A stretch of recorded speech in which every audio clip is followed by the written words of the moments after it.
হচ্ছে যে ম্যাগি বানাবো আমি আজকে। ভাজবো না, কিন্তু ভাজার মতনই লাগবে খেতে।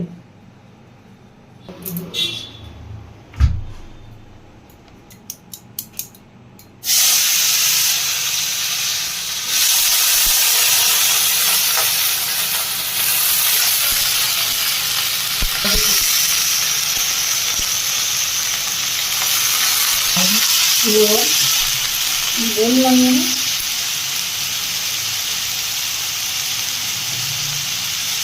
একটা নতুন ধরনের একটা ম্যাগি বানানোর পদ্ধতি, এরকম করে বানাবো। একটুখানি পেঁয়াজ দেবো, গাজর, একটু আলু, সব একসাথে দিয়ে আজকে ম্যাগি বানাবো।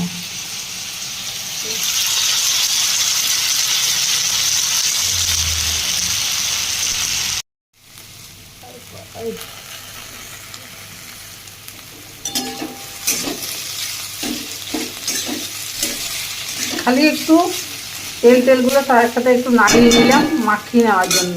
এটা কিন্তু ভাজবো না, তা না ভেজেই এটা এর মধ্যে দিয়ে দেবো।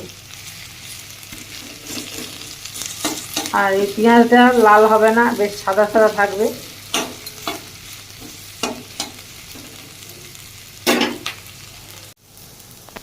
এটা কিন্তু আটার ম্যাগি, হ্যাঁ। আমার তো আটার ম্যাগিটা খুব ভালো লাগে। এইভাবে আমি বানাবো। আর বাস একটু জল দিয়ে দেবো। গাজরটা কিন্তু আমি বেশি ভাজলাম না, হালকা করে একটুখানি তেলে নাড়িয়ে নিলাম। আপনারা ডিম চাইলে ডিম দিতে পারেন, আরও নানা রকম সবজি দিতে পারেন। এটা এর সাথে বেশ ফুটে যাবে।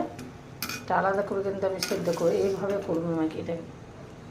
আপনারা এইভাবে বানিয়েছেন বা যারা যারা বানাননি, অবশ্যই আমাকে একটু কমেন্ট করে জানাবেন আপনারা কে কে এইভাবে বানিয়েছেন।